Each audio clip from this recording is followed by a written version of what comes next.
În inima Ardealului, într-o zonă cu aparență temporană, se găsește probabil cel mai misterios loc din România. Multă cerneală a curs pe marginea subiectului pădurii Hoia Baciu, la fel cum mulți pași ai curioșilor au străbătut această poartă dintre lumi în speranța surprinderii unei fărâme de paranormal. Unii dintre ei au avut într-adevăr parte de experiențe neexplicabile, care provoacă fiori reci chiar și celor curajoși.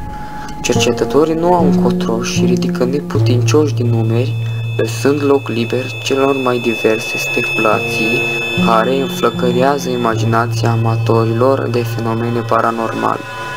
Pădurea Hoia Baciu este cu siguranță cea mai faimoasă locație din România, unde au fost investigate și analizate o serie de fenomene absolut inexplicabile. Zona în sine a devenit un adevărat, celebră pe Mapamond în anul 1968, cu mult că localnicii știau de existența sa încă din cele mai vechi timpuri, ferindu-se de ea ca de un loc rău unde se întâmplă lucruri peste puterea de înțelegere a omului obișnuit. Toți știau din moși strămoși că odată intrat printre copaci, a căror foș ne venea de parcă din altă lume, toate spaimele subconștientului uman prind brusc viață și apar în calea celui îndeajuns de nesăbuit încât să se aventureze în acest loc. Din cele mai vechi timpuri, localnicii de lângă pădurea Hoia Baciu au observat pe propria lor piele că odată ce au intrat în pădure pentru a tăia lemne, a cus iarbă pentru animale, a culege fructe de pădure sau ciuperci, ceva straniu se întâmplă cu absolut oricare dintre ei.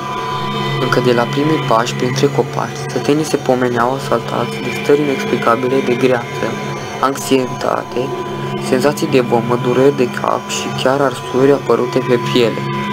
Multă vreme, pădurea Baciu din vestul orașului Cluj-Napoca a rămas un subiect abu, oamenii temându-se să aducă vorba despre un loc pe care, în sinea lor, îl credeau căzut sub un blestem greu sau mai rău, însăși sălaș al necuratului. Cel care a întreprins cu adevărat o muncă de pionierat în acea vreme în fenomenele paranormale din pădurea de stejar a fost biologul Alexandru Sift. Profesorul Sift a fost atras de faima pădurii Baciu, intrigat fiind de poveștile și întâmplările incredibile pe care le auzea de la localnici. În decada anilor 1950 a întreprins numeroase călătorii în pădurea, observând la fiecare incursiune între copaci o serie de umbre ciudate ce îl însoțeau. O fire curajoasă ce nu abandonă cercetările, izbutind să fotografieze umbrele ce și-au făcut apariția încă de la developarea cadrelor fotografice pe care se putea observa pe lângă umbrele în cauză multe alte forme, lumini și siluete pe care ochiul uman nu le putea vedea. A ceea ce peste ani specialiștii internaționali aveau să clasifice drept cele mai clare imagini a unui OZN fotografiat în România și fără îndoială pozele unei din cele mai bune fotografii OZN-uri din lume. Pădurea Baciu continuă să fascineze, în special datorită relatărilor martorilor oculari care declarau că pot observa fenomene stranii precum senzații fizice inexplicabile și multe altele, urme ciudate și voci. Odată intrat în pădurea Baciu, ai senzația foarte accentuată că ești privit din spatele oricărui copac, fiți te privesc atent ca pe unul care ai nimerit pe tărâmul lor. Această senzație este prezentă la toți cei care au pășit pragul straniei păduri, vânători, copii, cercetători și mulți alții. Cercetătorul Adrian Pătrus din Cluj-Napoca și-a dedicat o bună parte din viață studierii și investigării fenomenologiei paranormale din pădure, fiind în prezent considerat cea mai autorizată persoană în ceea ce privește misterele pădurii Baciu.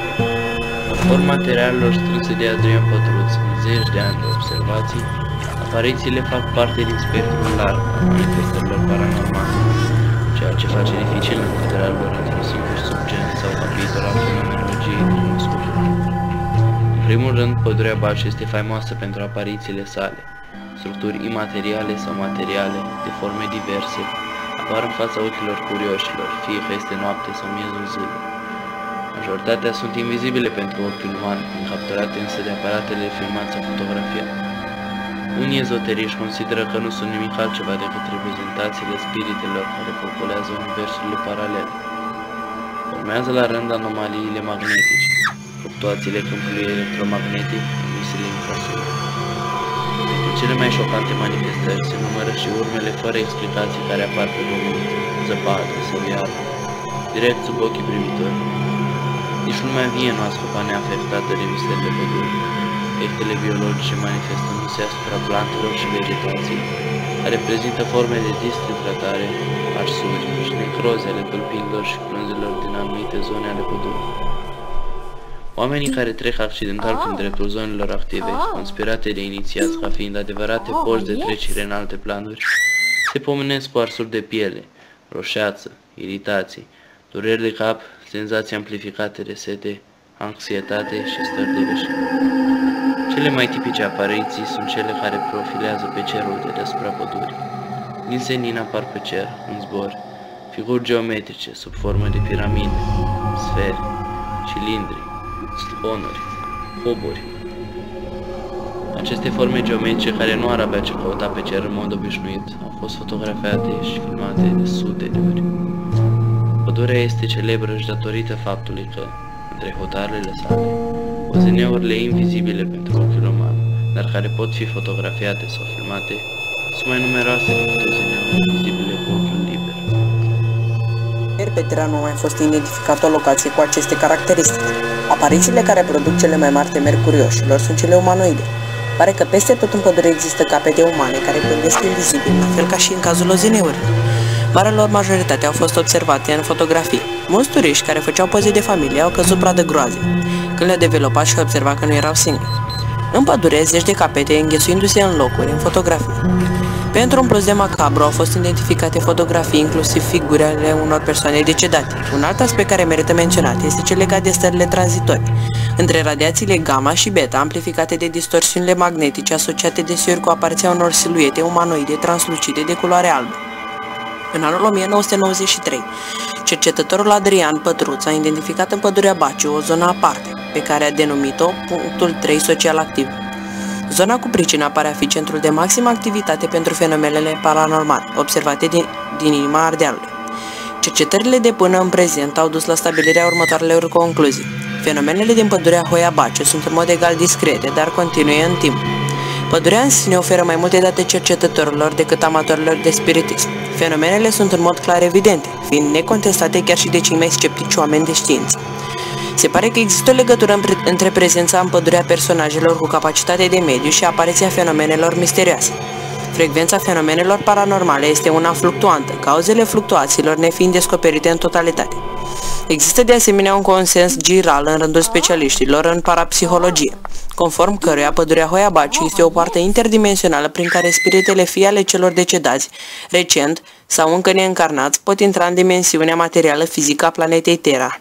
Inițiații în științele ezoterice susțin însă că pădurea Hoia Baciu ar fi un portal între planul astral și cel deluric, zona intermediară similară cumva purtătorului Dante, unde sufletele decedaților așteaptă timp de 40 de zile în care le se hotărăște soarta și se judecă faptele. Aceasta este pădurea Hoia Baciu, un loc care stârnește curiozitatea cercetătorilor, dar și amatorilor de spiritism.